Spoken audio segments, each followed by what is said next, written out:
Kung matatandaan nga po natin, halos 2 dekada na ang nakalipas na makalaban ng ating pambansang kamo, ang African superstar na si Lelo Ledwaba upang agawin ng World IBF Bantamweight title na hawak-hawak nito noon.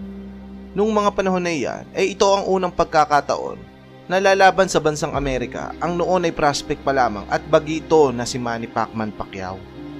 Sa laban nito, kontra sa African superstar ay walang naniniwala na kayang talunin at wasakin ni Pacquiao ang kilabot at most avoiding fighter noon sa 118 pounds bantamweight division.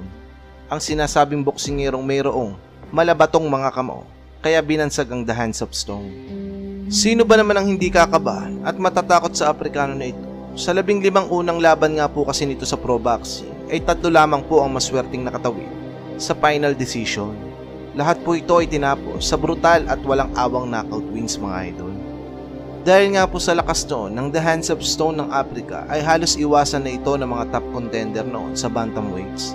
Sa katunayan niyan mga idol, mula sa IBF rank contenders noon ay hindi nga po kasama man lang sa pang-5 ang kababayan natin noon na si Manny Pacquiao. Ngunit dahil nga po sa pag-iwas sa mga top contenders noon kay Ledwaba, ay tanging ang kababayan natin si Pacquiao ang kumasa sa hamon ng halimaw pa noon na African superstar. Ang buong akala naman ng kampo ng Afrikano ay isang easy fights at tune-up fights lamang si Pacquiao sa bata nila. Kaya naman, sa mismong laban ay ginulat at ginimbal ni Pacquiao ang bansang Amerika matapos nga pong unang masaksihan sa unang pagkakataon ang lakas at bilis ng isang Manny Pacquiao. Attention now, this guy doesn't pick up, turn his fight around. It'll look to kind of call it a day. Mercy. He's been caught by surprise. He's a good fighter. He had no idea. Pacquiao may take care of it. 4, 5, 6, 7, 8. I feel. You're going to continue? When have you ever seen a fighter say, I'm not okay? There's a weariness and almost a resignation in the eyes of Ledwaba. Yeah, and Joe Cortez has seen enough. That's a TKO victory for the very impressive Manny Pacquiao, who takes a good fighter and just takes him apart with power shots. Yeah, that's what we're talking about. That's what I wanted. Yeah. Pacquiao took the fight on 2 weeks' notice. Ledwaba thought he was going to be fighting against a fighter named Enrique Sanchez. As George said, he got surprised here. I think Pacquiao established him. 6 na rounds lang ang kinailangan ng ating pambansang kamo upang tapusin ang namamayagpag noon na African superstar na si Lelo Ledwaba. Dahil nga dito, sa panalo na ito, ay dito nagsimula na umusbong ang alamat ng nag-iisang 8 Division World Champion, Manny Pacquiao. Makalipas nga po ang halos 2 dekada, taong 2019, tila ang kasaysayan sa pagitan ni Ledwaba at Manny Pacquiao ay muling naganap sa katauhan naman ni Solani Tete bilang South African Superstar Champion at Janriel Casimero bilang challenger naman. Katulad din ng unang paghaharap ni Pacquiao at Ledwaba.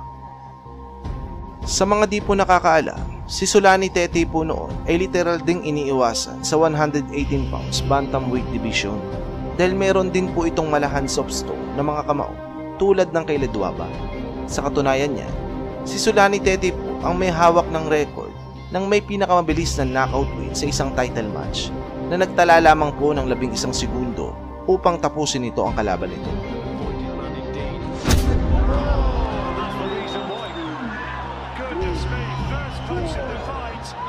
In. There you go. Gagne looked like he was trying to land a shot of his own. He just dropped his hand slightly, didn't he? And he just whipped it around. Gagne. Tinuturing din po noon na isang underdog ang kababayan natin na si Janriel Casimero kontra kay Solani Tete. Sa sobrang baba nga po ng pagtingin ng kampo ng mga Aprikano kay Casimero, ay kinukonsidera na agad ng mga ito na panalo na ito kontra sa Pinoy. Sapagkat inaayos na agad ng kampo nito ang isang mega fights kontra sa Japanese monster noon na si Naoya Inoue. Tulad din sa kasaysayan ni Pacquiao at Ledwaba, inakala din po ng mga Aprikano na easy fights at pataba lamang sa kartada si Cuadro Alas sa pambato nilang si Solani Tete. Kaya naman, sa mismong laban mga idol, dito ay pinakita ni Casimero na hindi dapat maliitin ang katulad niya. Kaya naman, binigyan ng isang mapait na karanasan ni Casimero si Tete na hindi malilimutan ito. Na tila ba kung papaano winasak ni Pacquiao si Ledwaba, ay ganun din ang pinatikim ni Casimero kay Sula ni Tete. Last 12 since September 2012.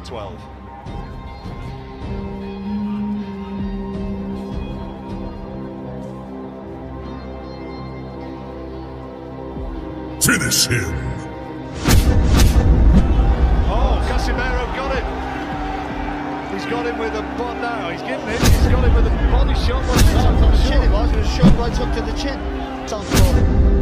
Right on the temple.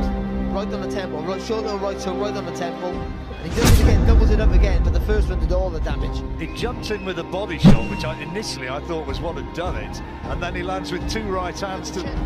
And he's in trouble. It's all over the place. He's in real trouble. Tete's in a lot of trouble. And the referee wants to look at him. He's allowing it to continue. But can Casimero take him out here? It happened so quickly. And he's still got a long way to go in this round. There's 1 minute 20 seconds. And Tete still looks unsteady. He's got to buy some time here and make Casimero miss. Casimero needs to pick his punches and he can't find the clean shot and he falls down. Tete, I don't think there was a punch which put him down. He just collapsed to the canvas. He's not recovered from the first shot. He's not recovered from the first knockdown. I'm sure of it. Referee asking, is he okay? Casimero wants to finish it right here, right now, and finish it he has. The title changes hands in sensational fashion. Zolani Tete stopped by John Riel Casimero of the Philippines, and the big South African favourite suffers a defeat which was... Tila ba naulit ang kasaysayan kung papaano nga ba tinapos ng Pinoy ang malahalimaw noon na African boxer.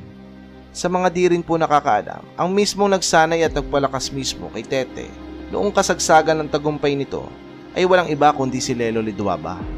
Tila bumalik ang panahon. Parehas African superstar si Ledwaba at Tete noon. Parehas naman challenger si Casimero at Pacquiao. Ultimo ang estilo ng pagtapos nila sa African champion ay hindi halos nagkakaiba.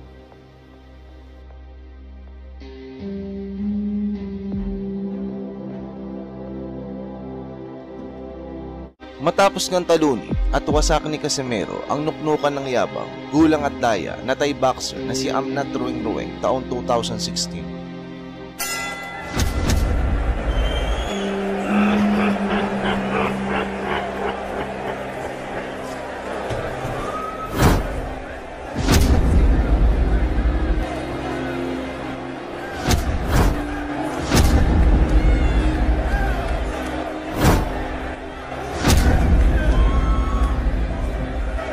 Sa kaparehas din na taon, September 10, 2016, ay itinapat naman ang ating kababayan na si Casimero sa sinasabing future boxing superstar at undefeated fighter ng Britanya na si Charlie Edwards. Ito ang unang pagkakataon na didepensahan ni Casimero ang hawak nitong titulo noon na IBF World Flyweight title na nakuha nito sa Thai boxer na si Amnat Rueng. Bago pa man ang laban mga idol ay kumpiyansa ang Brito na makukuha niya ang belt mula kay Casimero. At ito nga mismo ang sinabi nito sa isang press conference. Confident I can do the business. I've looked at Casimero and I really do believe that I'm going to take that title away from him and I'm going to take it in style. I'm going to introduce myself to the world scene. Sa mismong face-off nga mga idol ay tila ba inangasan pa nito si Casimero dahil sa pagsenyas nito na tila ba agawin ang title belt mula kay Casimero. Tila nagpahiwatig ito na tatapusin niya si Casimero at siya na ang magiging susunod na kampiyon. Sa mga di po nakakaalam, mga idol, sa totoo lang po, ay may pagyayabang din naman talaga itong si Charlie Edwards dahil sa mga achievements at lawak ng karanasan nito mula sa amateur division. Nanalo ito ng mga gintong medalya mula sa Great Britain Boxing at English National Boxing Competition. Taong 2015 naman, nang mapasa kamay naman ito ang Regional English Flyweight title at WBC International Silver Flyweight title. Kung kaya, masasabi mo rin talaga na hindi basta-basta at bagitong boksingero lang si Charlie Edwards mga idol. At eto na nga po mga idol, sa mismong laban, round 1 pa lang, ay puro power puncher na agad ang pinapakawalan ni Cuadro Alas. Samantala, si Charlie Edwards ay puros jab na tila pinapakaramdaman pa ang Pinoy champion. Casimero. Acele etmiyor. Filipin de 8 ayrı siklette maç tarihi açıklanmış oldu. Buradan sizlere aktarmak istiyorum. Tabii tarihi açıklandı. Rakibi de belli. Rakibi Jesse Vargas. Jesse Vargas Satam Ali'yi yenmiş. Göremedi. Sağ koşamadı ama fena değildi. Bakın Kör şimdi şampiyon. Bu kadar uzak mesafeden bunu başarılı. Nang sumapit naman ang ika-4 na rounds, dito ay mapapansin mo na ang laki ng diferensya ng dalawang fighter sapagkat halos mayanig na si Charlie Edwards sa lakas ng mga patama na binabato sa kanya ni Casimero. Bagamat nakakatama naman na mangilan-ngilan si Edwards mula kay Casimero, ay tila ba walang epekto ito sa malatrosong pagmumukha ni Casimero na kung titignan mo ay parang hindi nasasaktan. Na animo daig pa nito ang mutant sa tigas ng pagmumukha nito. Başladı gibi. 4. roundda. Şimdi bir aparkat. Arkasından yumruklar sert şekilde devam ediyor. Filipinli boksör İngiliz'i yakaladı gibi. Tecrübesiyle aslında ezmesi lazım. Şu ana kadar bunu göstermedi. Ağırlığını koydu maça. Ciddi pozisyonlar yaratabilir. Nang sumapit naman ang ika-7 rounds, dito ay wala nang ginawa ang Briton kundi umiwas sa atake ng Pinoy champion.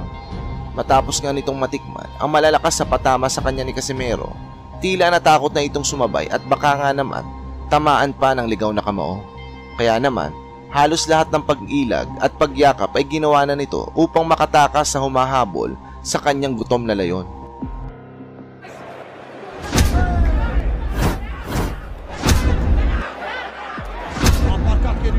Bir tane daha geldi. 7. roundda Casimero fena bir baskı kurdu. Söyleyebiliriz. 24 Eylül'de bakın Anthony Kroll'la Jorge Linares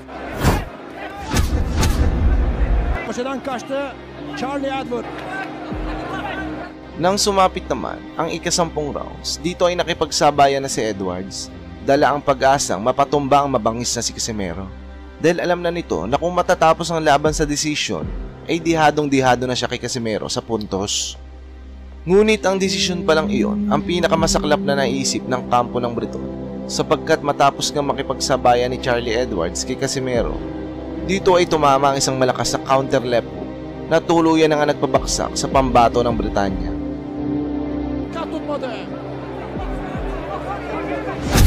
Ve bir sol koşu, inanılmaz bir sol koşu. Ve İngiliz boksör ayağa kalkamıyor. Fena yıktı.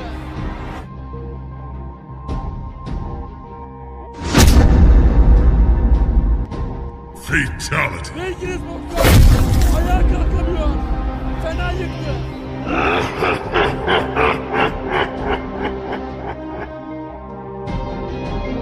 Nakatayo pa naman ito at nakapagpatuloy pa sa laban mga idol. Ngunit bakas dito ang pinsalang natamo nito sa binitawang atake ni Casimero.